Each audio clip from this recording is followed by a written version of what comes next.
Neydi bir arada tutan şey ikimizi, birleştiren neydi ellerimizi?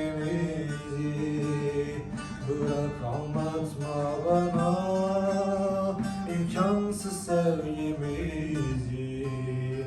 Sevmek birçok şey göze almaktır. Olmasa mektubum, yazdıkların olmasa, kim inanır senden ayrı